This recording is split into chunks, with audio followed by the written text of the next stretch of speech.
Si Mark Jason Bundalian at welcome sa isang episode ng Kapehang May Kabuluhan. Ngayong araw, samahan ninyo ako sa isang makabuluhang katalakayan kasama ang aking mga kapangkat na sina Elijah Lingo, Ryan Lee Marquez at si Yusef Omar. Alam mo ba kung paano nagsimula ang wikang Filipino? Anong mga mahahalagang kaganapan at batas ang nagbigay daan sa pagkilala nito bilang wikang pambansa? At paano ito naging mahalagang bahagi ng ating pagkakakilanlan bilang Pilipino? Sa episode na ito ng pagtukoy sa kasaysayan, ating pag-uusapan ng mga kwento at impormasyon na hindi lang nagbigay kaalaman, kundi nagbibigay inspirasyon sa bawat isa sa atin. Alam mo ba, noong 1935, itinakda sa Saligang Batas ng Pilipinas na dapat magkaroon ng bansa ng isang wikang pambansa. Pambansang wika. Sa ilalim ng pamumuno ni Pangulong Manuel L. Quezon, ang unang hakbang tungo sa pagkakaroon ng wikang pambansa ay sinagawa. Pinalakas ng desisyong ito ang damdaming makabayan at nagbigay inspirasyon sa mga Pilipino na magkaisa sa kabila ng pagkakaiba-iba ng wika sa bansa. Ito ay patunay na ang wika ay maaaring maging tulay ng pagkakaisa. Sa kabila ng maraming pagpipilian, napili ang Tagalog bilang batayan ng wikang pambansa dahil sa lawak ng gamit nito at sa pagiging malapit nito sa iba pang mga katutubong wika. Ito ay inanunsyo ni Pangulong Quezon noong Desyembre 30, 1937 sa kaarawan ni Dr. Jose Rizal bilang pagkilala sa kanyang diwa ng pagmamahal sa bayan. Ngayon, tumungo naman tayo sa pagpapalawak ng kaalaman sa wikang pambansa.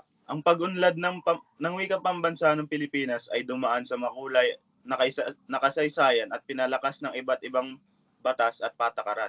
Noong 1935, sa Saligang Batas, itinakda ang paglikha ng isang wikang pambansa na sinundan ng pagbuo ng surian ng wikang pambansa sa bisa ng batas Commonwealth bilang 100 at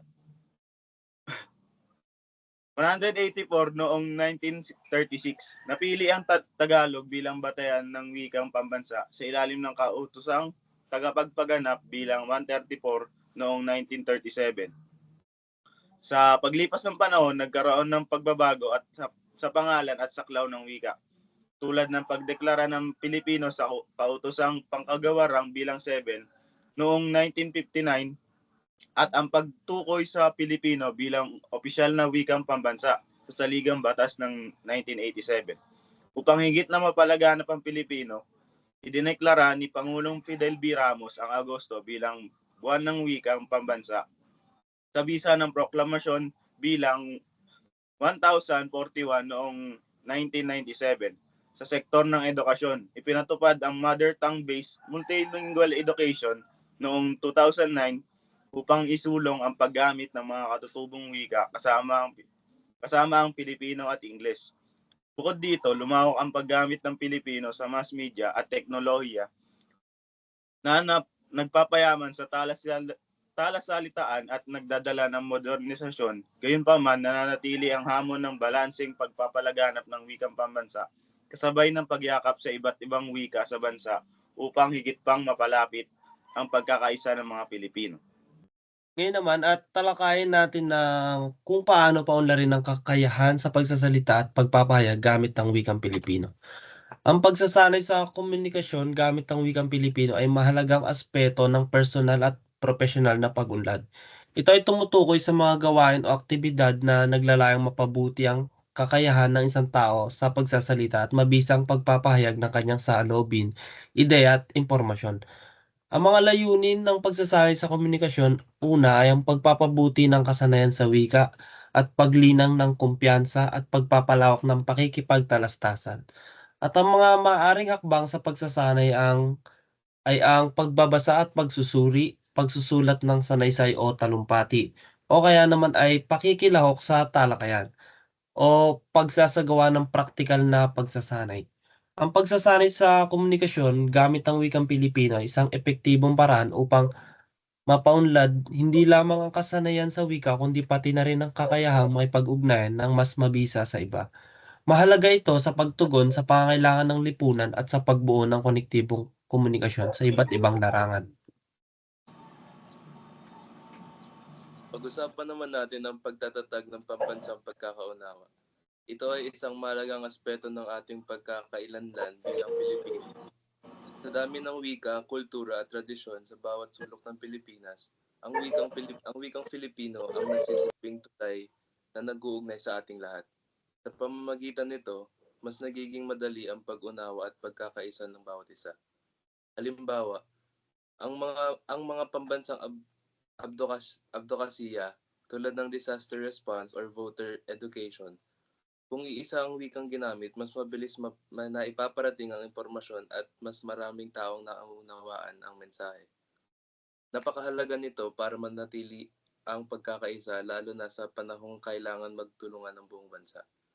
Bukod pa riyan, ang Filipino ay higit pa sa isang kasangkapan sa komunikasyon.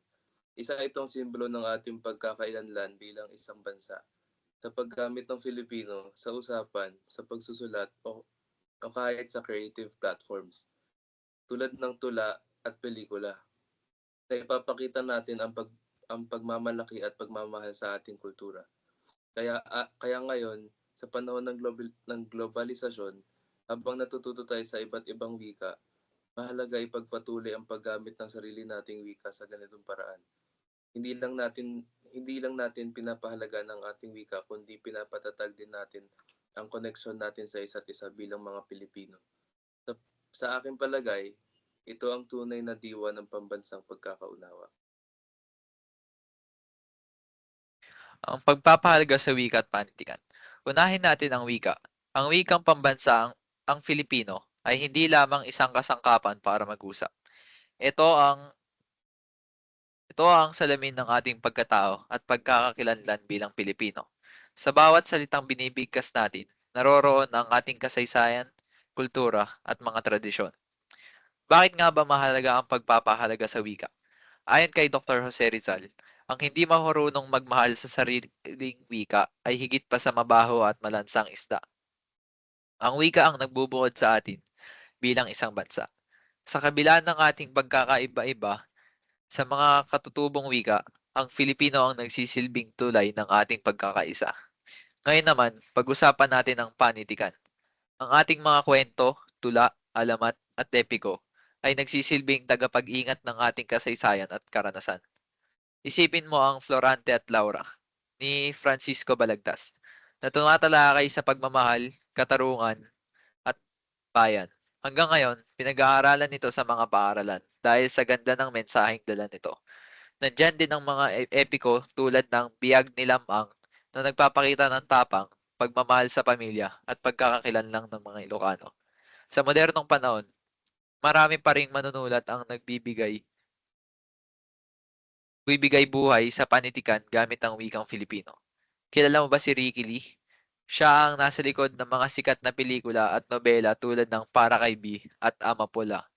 Ang kanyang mga akda ay nagpapaalala na ang panitikan ay hindi lang para sa kasaysayan, kundi para rin sa kasalukuyan. Ang wika at panitikan ay hindi lamang nakaraan. Ito ay ating kasalukuyan at hinaharap. Sa pamamagitan nito, naipapasa natin ang kwento sa susunod na henerasyon. Maraming salamat at sana ay marami kayong natutunan sa aming talakayan.